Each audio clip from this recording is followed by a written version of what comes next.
Hello friends, आपका स्वागत है एक और धमाकेदार वीडियो में। तो आज की इस वीडियो के अंदर हम क्लास 10th मैथ के जो अति महत्वपूर्ण प्रश्न है वो हम आज की इस वीडियो के अंदर देखने वाले हैं।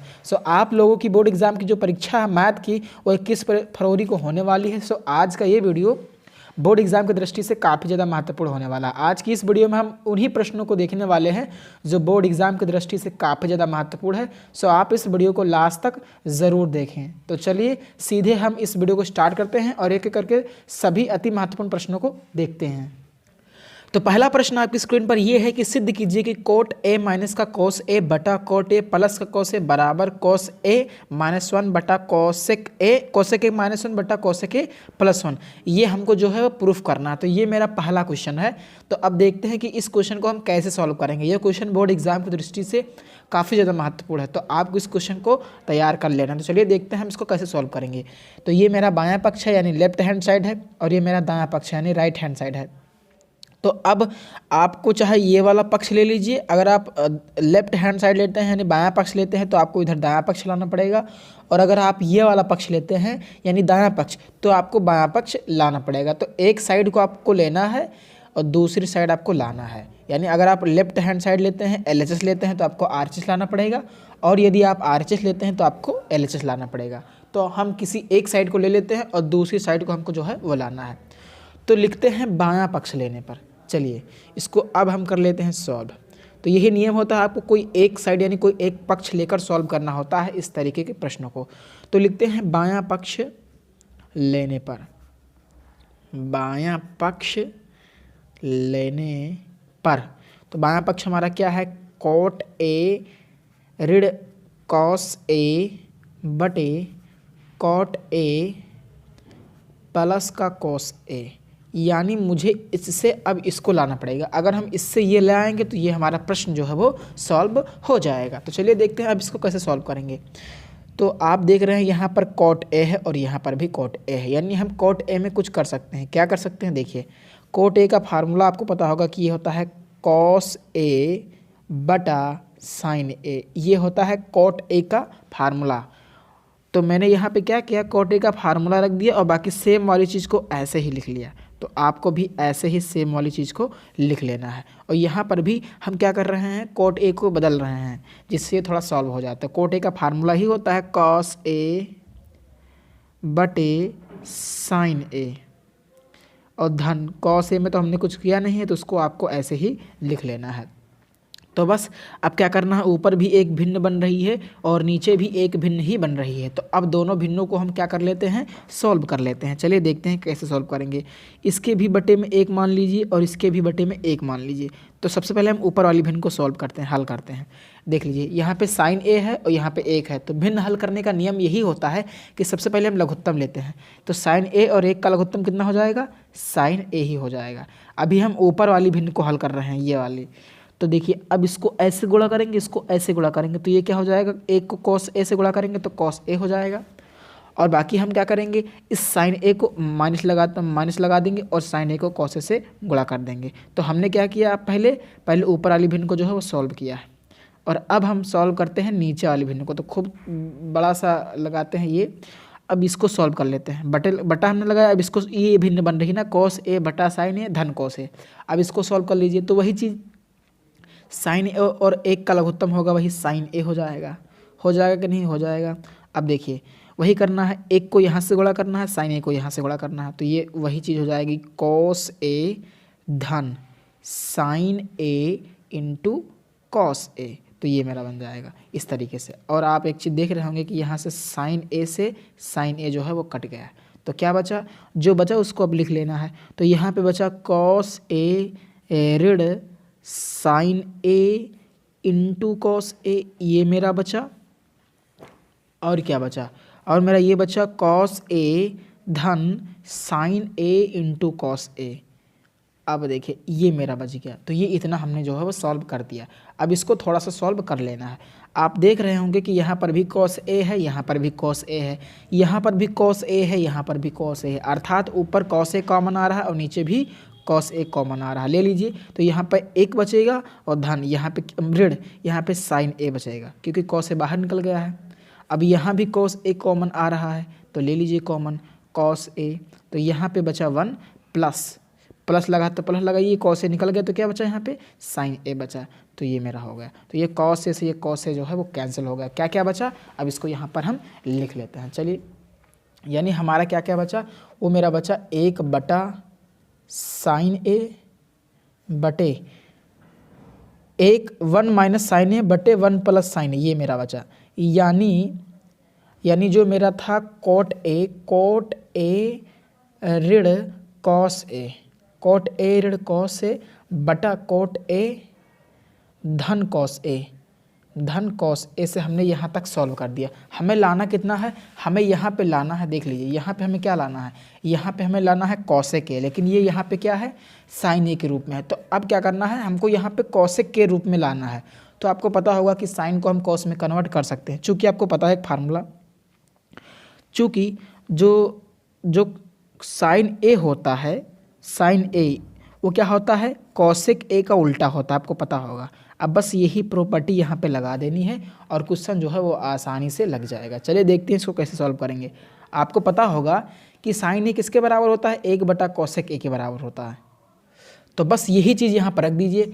अब आपको क्या करना है, ऐसे लिखना है 1 माइनस, अब साइन ए को लिख सकते हैं हम 1 बटा कॉसेक ए लिख सकते हैं बिल्कुल, क्योंकि साइन ए जो होता है वो कॉसेक ए का उल्टा होता है। साइन ए बराबर होता है 1 बटा कॉसेक ए, आपको पता होगा। और वैसे सेम चीज़ नीचे भी करना है, 1 प्लस साइन ए को 1 बटा कॉसेक ए।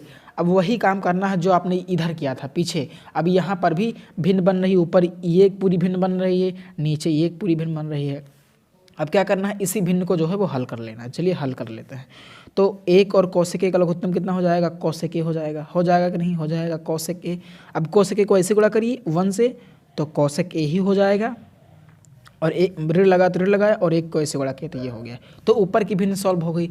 अब नीचे की भिन्न सॉल्व कर लीजिए। ये 1 है और ये कॉसेक है, इसका अगर आप लघुत्तम लेंगे तो वही आ जाएगा क्या, कॉसेक ए आ जाएगा। अब इसको ऐसे गुणा करना है, इसको ऐसे गुणा करना है, यानी ये हो जाएगा कॉसेक ए प्लस का 1। अब आप देख रहे हैं ये से ये जो है वो कैंसिल हो गया, यानी क्या बचा मेरा, ये मेरा आ गया कॉसेक ए, ये मेरा आ गया। चलिए इधर लिख देते हैं। तो यहाँ पे बचा कॉसेक ए ऋण 1 बटा कॉसेक ए धन 1, यानी ये आया कोट ए माइनस का कॉस ए बटा कोट ए प्लस का कॉस ए बराबर मेरा कितना आ गया, बराबर मेरा आ गया कॉसेक ए -1 बटा कॉसेक ए +1। यही हमको क्या करना था, प्रूफ करना था। तो ये मेरा आ गया। आप यहाँ पर देख सकते हैं कि यही हमको प्रूफ करना था। तो आपको इस क्वेश्चन को ऐसे लगाना है। अब चलिए बढ़ते हैं दूसरे प्रश्न की ओर। तो दूसरा प्रश्न आपकी स्क्रीन पर ये है। तो ये प्रश्न है आपकी स्क्रीन पर। ये भी प्रश्न जो है बोर्ड एग्जाम की दृष्टि से काफ़ी ज़्यादा महत्वपूर्ण है, कि कह रहा है आपसे कि x और y में संबंध ज्ञात कीजिए यदि बिंदु x, y, 1, 2 और 7, 0 क्या हैं, संरेखी हैं। तो चलिए इसको सॉल्व करते हैं। आप देखते हैं इसको कैसे सॉल्व किया जाएगा। तो आपको एक कॉन्सेप्ट पता होगा कि संरेखी कब होते हैं तीनों बिंदु, जब वो क्या होते हैं, एक ही रेखा में होते हैं। ये A पॉइंट है, ये B पॉइंट है और ये C पॉइंट है। A के निर्देशांक कितना है मेरा, x, y है। B के निर्देशांक कितना है 1, 2 है, और C के है 7, 0। तो आपको एक चीज़ पता होगा कि ये संरेखी तभी होती है जब ये तीनों क्या हो, एक ही लाइन में हो। एक तो ये चीज़ होता है, और दूसरी चीज़ ये होता है जब ये संरेखी होती हैं तो इस दशा में जो त्रिभुज का क्षेत्रफल होता है वो क्या होता है, त्रिभुज का क्षेत्रफल क्या होता है, इस दशा में जब बिंदुएं क्या होती हैं, संरेख होती हैं, तो त्रिभुज का क्षेत्रफल क्या होता है, 0 होता है। ये आपको पता होगा। तो बस यही शर्त आपको यहाँ पे उठा के रख देनी है। तो चलिए अब इसी को हम लगाते हैं, देखते हैं कैसे लगाना है। हम जानते हैं कि यदि तीनों बिंदुएं संरेख हो तो त्रिभुज का क्षेत्रफल क्या होता हो, तो त्रिभुज का क्षेत्रफल क्या होता है, 0 होता है। आपको पता होगा, हम जानते हैं कि यदि तीनों बिंदुएं संरेख हो तो त्रिभुज का क्षेत्रफल क्या होता है, 0 होता है। तो बस आपको इसी में त्रिभुज के क्षेत्रफल का फार्मूला लगा देना। क्या होता है फार्मूला, वो फार्मूला होता है 1/2 x1 ब्रैकेट में y2 ऋण y3 धन x2 y3 ऋण y1 धन x3 y1 माइनस का y2, ये होता है आपका फार्मूला। बराबर 0 है तो 0 रख दिया। अब इसी में ये x1 है, ये y1 है, ये x2 है, ये y2 है, ये x3 है, ये y3 है, इसी वैल्यू को इसमें उठा के रख देना है और x और y में आ जाएगा हमारा संबंध। चलिए रख देते हैं। तो 1/2 x1 कितना है, x है, और यहाँ पर देखिए ये y2 है, ये y3, ये 1 है और ये 2 है, तो y2 माइनस y3 तो ये है 2 और y3 कितना है 0 है, और प्लस का अगर हम x2 की बात करें तो वो है 1 और y3 कितना है 0 और y1 कितना है, तो y1 कितना है y है, ये मैंने रख दिया y1, और x3 की वैल्यू कितना है 7 है, और यहाँ पे y1 की वैल्यू कितना है y है, और y2 की वैल्यू कितना है लिख देना, ये y है -2 है। तो इन सारी वैल्यू को आपको सबसे पहले क्या कर देना, रख देना है। अब इसी को थोड़ा सा सॉल्व कर लेना है और आंसर आपका जो है वो आ जाएगा। चलिए सॉल्व करते हैं। ये x हो गया गुणे 2, 2 में से 0 गया तो वही बचेगा, और ये 1 है, ये 1 है, गुणे 0 में से y घटाएंगे तो ऋण y हो जाएगा, और प्लस ये 7 को अंदर गुणा कर दीजिए 7y, और ऋण 2 से गुणा करेंगे तो ऋण 14 हो जाएगा, बराबर कितना 0, 0 हो गया। अब देखिए यहाँ पे, अब इसी को सॉल्व कर लीजिए। तो 1/2 हो गया आपका, ये हो गया 2x, और ये क्या हो गया, ये हो गया ऋण y और प्लस का 7y ऋण 14 बराबर कितना 0। अब चलिए इसको अगले पेज में इसको सॉल्व कर लेते हैं। तो ये है, अब इसको सॉल्व कर लीजिए। चलिए तो 1/2 हो गया मेरा, ये हो गया मेरा 2x, और प्लस का 7y को पहले लिख लीजिए, माइनस का y को बाद में लिख लीजिए, ऋण 14 बराबर कितना हो जाएगा 0 हो जाएगा। ये हो गया 1/2 2x 7y ऋण y कितना हो गया 6y हो गया, ऋण 14 बराबर कितना 0। अब ये क्या है 2 है, अब अंदर 1/2 से गुणा कर दीजिए, अंदर क्या कर दीजिए 1/2 से गुणा कर दीजिए, तो 2x/2 हो जाएगा, धन 6y/2 हो जाएगा, ऋण 14 बटा कितना हो जाएगा 2 हो जाएगा, बराबर कितना 0। तो ये क्या आ जाएगा, ये आ जाएगा x धन 3, ये 2 3 कट जाएगा, 3y ऋण 7 बराबर 0। तो यही क्या है, यही मेरा संबंध है। तो यही आपको लास्ट में लिखना है, यही x और y में अभीष्ट संबंध है। तो इस तरीके से इस क्वेश्चन को आपको सॉल्व करना है। अब चलिए बढ़ते हैं अगले प्रश्न की ओर। तो अगला प्रश्न ये आपकी स्क्रीन पर है कि x और y में एक ऐसा संबंध ज्ञात कीजिए कि बिंदु x, y बिंदु 3, 6 और ऋण 3, 4 से क्या हो, समदूरस्थ हो। समदूरस्थ का मतलब होता है समान दूरी पर हो। चलिए इस क्वेश्चन को समझ लेते हैं। ये भी क्वेश्चन बोर्ड एग्जाम की दृष्टि से काफ़ी ज़्यादा महत्वपूर्ण है। चलिए इसको सॉल्व कर लेते हैं। तो इसमें क्या दिया हो उसको पहले देख लेते हैं।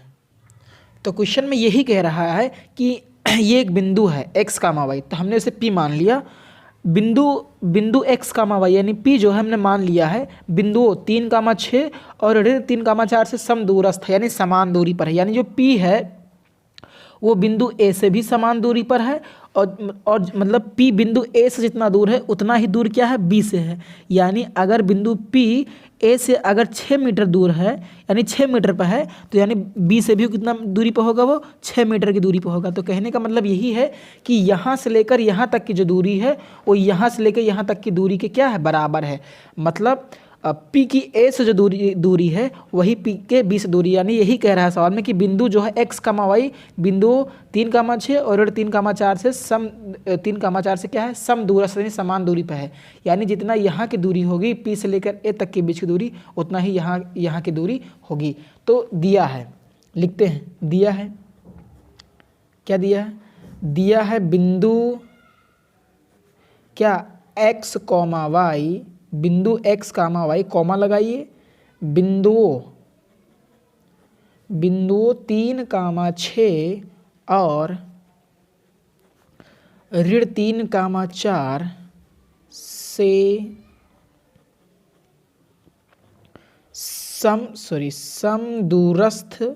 समदूरस्थ लिख लीजिए,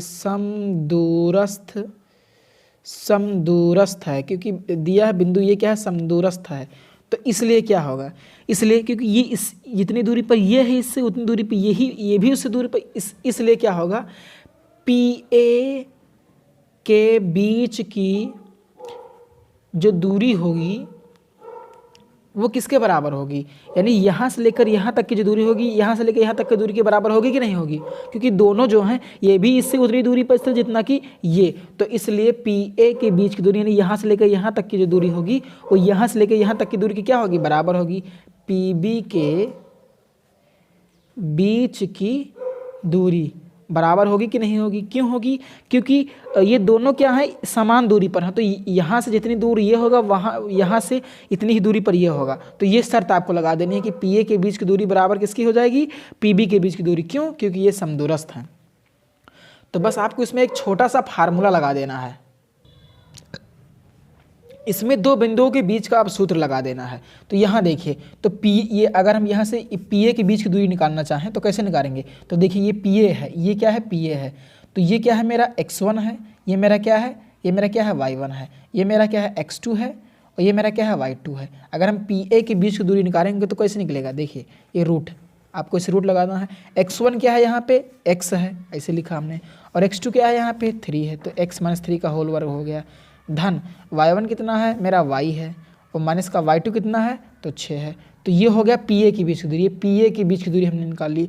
और इसी प्रकार अगर हम पी बी के बीच की दूरी निकालें तो क्या हो जाएगा, देखिए ये पी बी है, तो ये हुआ x1, ये हुआ y1, ये क्या हो जाएगा x2, और ये क्या हो जाएगा, मेरा y2 हो जाएगा। आपको समझ लेना है, ऐसे पी ए के बीच की दूरी हमने निकाल ली, तो ये हुआ x1, ये हुआ y1, ये हुआ x2, ये हुआ y2। ऐसे अगर पी बी के बीच की दूरी निकालेंगे तो ये x1, ये y1, ये x2, ये y2। तो x1 क्या है, x है, और x2 क्या है, यहाँ पे देख लीजिए ऋण 3 है, और यहाँ पर पहले से ऋण है, तो यहाँ का हो जाएगा धन 3 का वर्ग, धन लगाइए।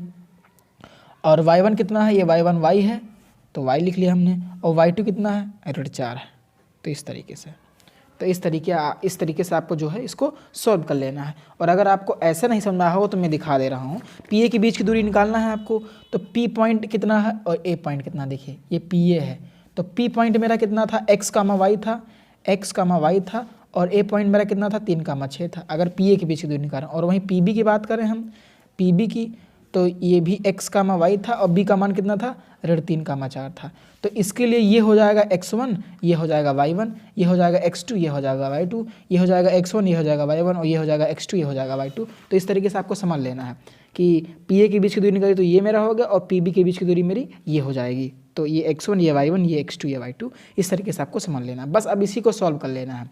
तो अब यहाँ पर रूट हटाना हमको, तो रूट हटाएंगे तो क्या करेंगे, दोनों पक्षों का वर्ग कर देंगे।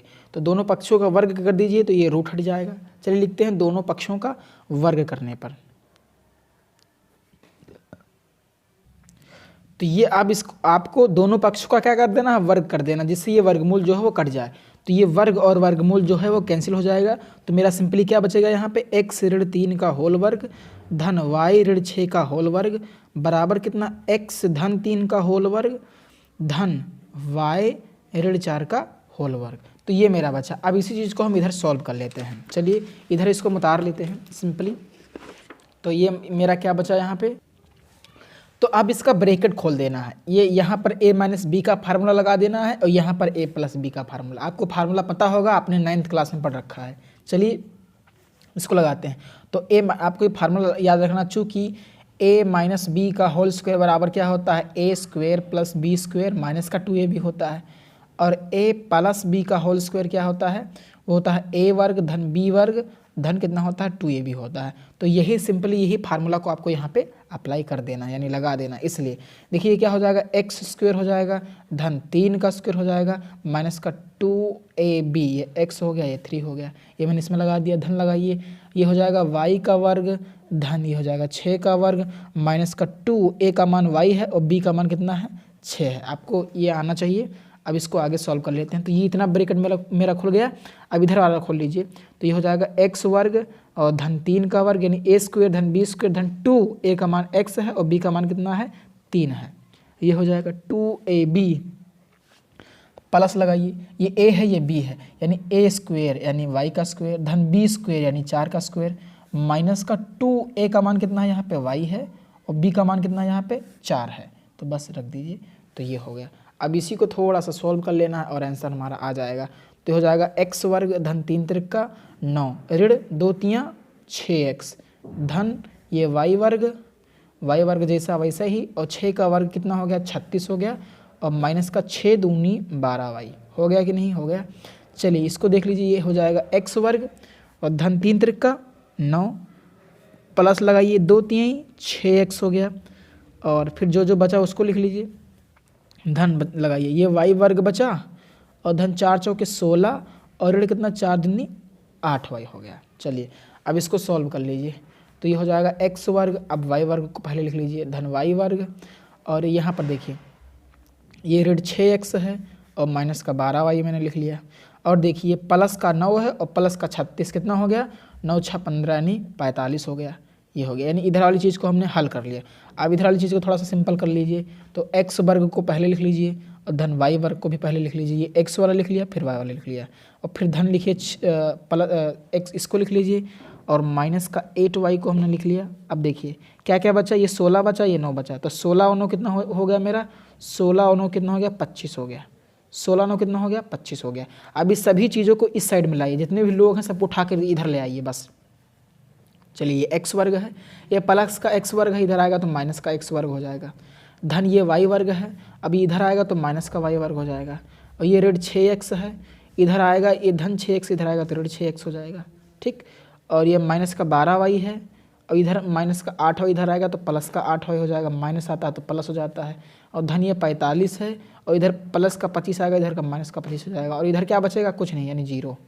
इस तरीके से चलिए ये x, ये प्लस माइनस कैंसिल हो जाएंगे, ये प्लस माइनस कैंसिल हो जाएंगे। ये है माइनस का 6x और ये है माइनस का 6x, यानी ये क्या हो गया? माइनस का 12x हो गया।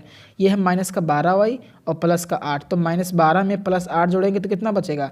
माइनस का 4 बचेगा, माइनस का 4y, माइनस का 4y बचेगा। ठीक, और ये 45 में से 25 घटाएंगे तो कितना बचेगा? वो मेरा बचेगा प्लस का 20, कितना बचेगा? 20 बचेगा, बराबर कितना बचेगा? 0 बचेगा। और अगर हम माइनस से हर तरफ गुणा कर दें तो क्या हो जाएगा? लिखते हैं ऋण से दोनों पक्षों में गुणा करने पर, दोनों पक्षों में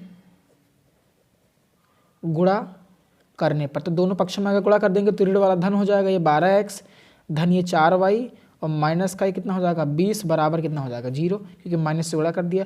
अब आपको दिख रहा है कि ये 4 से सब कट रहे हैं, तो लिख लीजिए 4 से भाग देने पर, 4 से भाग देने पर, तो ये क्या हो जाएगा?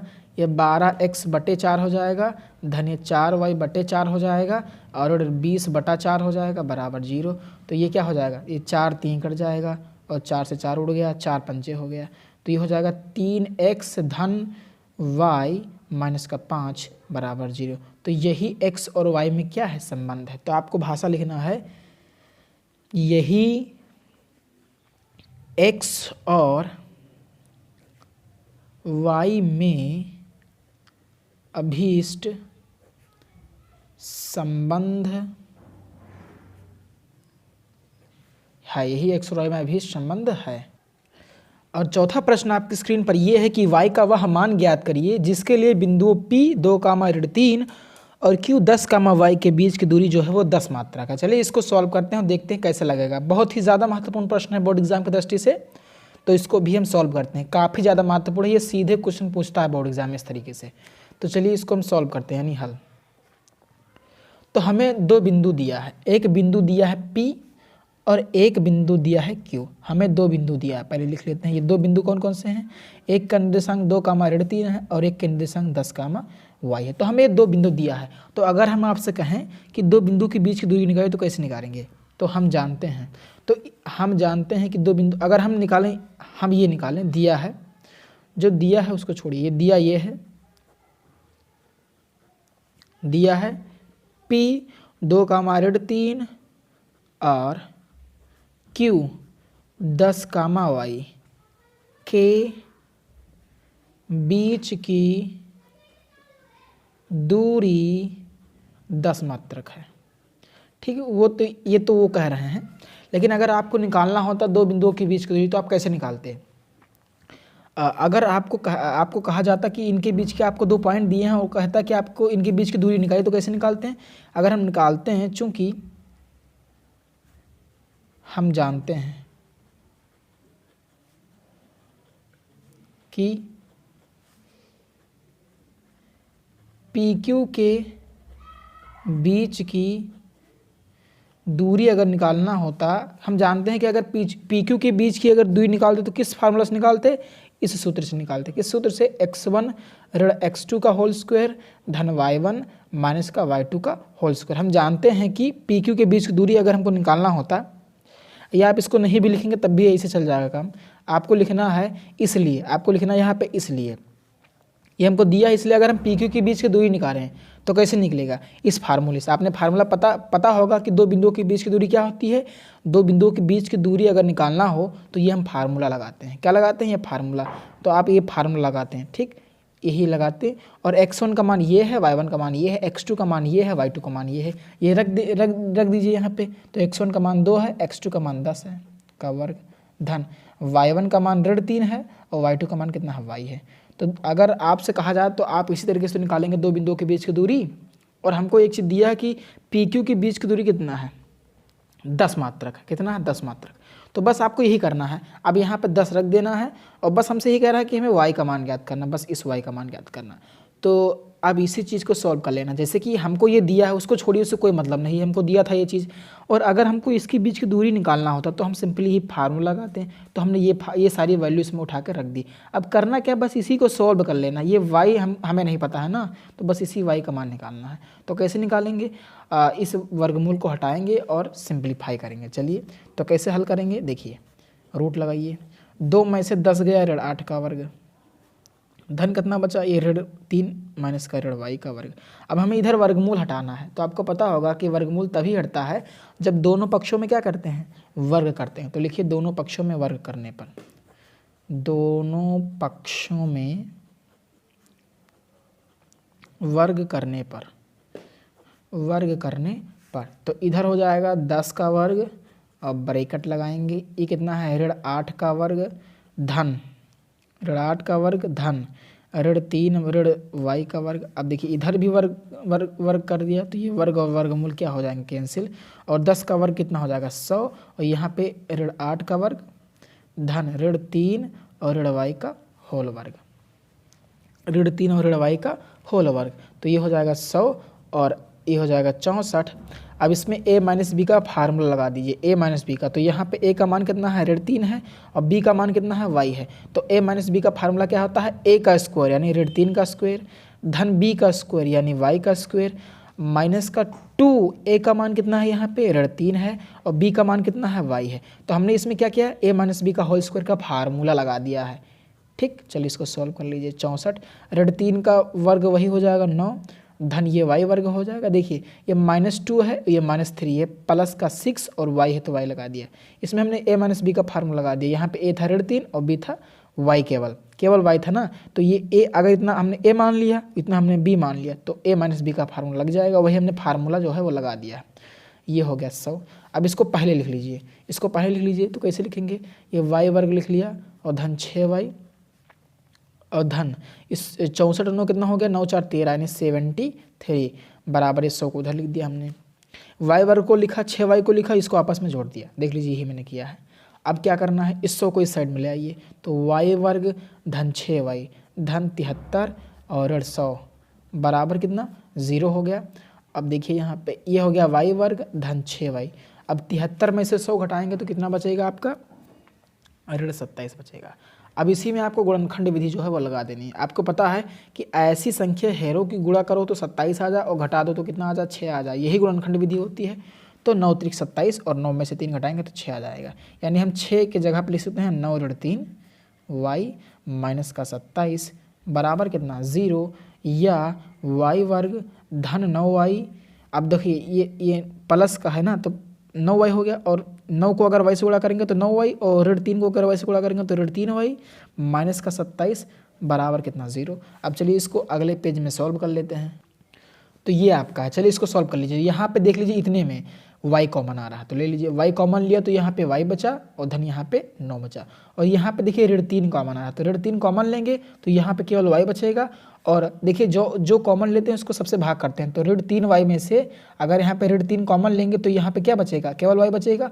और ऋण 27 में से अगर ऋण 3 कॉमन लें यानी उससे भाग करेंगे तो यहाँ पे क्या बचेगा, 9 बचेगा यानी प्लस का 9 बचेगा। तो y प्लस का 9 बराबर 0। तो इस ब्रैकेट में भी y प्लस का 9 बचा और इस ब्रैकेट में भी y प्लस का 9 बचा। -3 कॉमन लिया तो ये -3 से केवल यहाँ पे y बचा और ऋण 27 में से अगर ऋण 3 कॉमन लेंगे तो धन 9 बचेगा। इस तरीके से आपको पता होना, जो चीज़ कॉमन लेते हैं उसको सबसे भाग करते हैं। तो ये बचा, तो एक ब्रैकेट में मेरा y -3 बचा और एक ब्रैकेट में मेरा y प्लस 9 बचा। ये आपको बिल्कुल समझ लेना, गुणनखंड विधि आपको आनी चाहिए। तो y -3 और y प्लस 9, तो अब क्या करना है, माना सबको 0 के बराबर कर दीजिए। y -3 बराबर 0, तो यहाँ से y का मान कितना आ गया, 3 आ गया। और वहीं y प्लस 9 बराबर 0 कर दिया तो y की वैल्यू कितनी आ गई, ऋण 9 आ गई। अर्थात क्या आया, अतः y का 2 वैल्यू आया। y का 2 वैल्यू कौन कौन से, एक 3 आया और एक ऋण 3 आ गया। तो हमसे y का मान पूछ रहा था, तो इस तरीके से हम y का मान निकालेंगे। तो ये हमारा क्या हो जाएगा, आंसर आ जाएगा। तो आशा करता हूँ कि आपको ये वीडियो पसंद आएगा। वीडियो पसंद है वीडियो को लाइक करें और यदि चैनल पर नए हैं तो चैनल को सब्सक्राइब करें। धन्यवाद।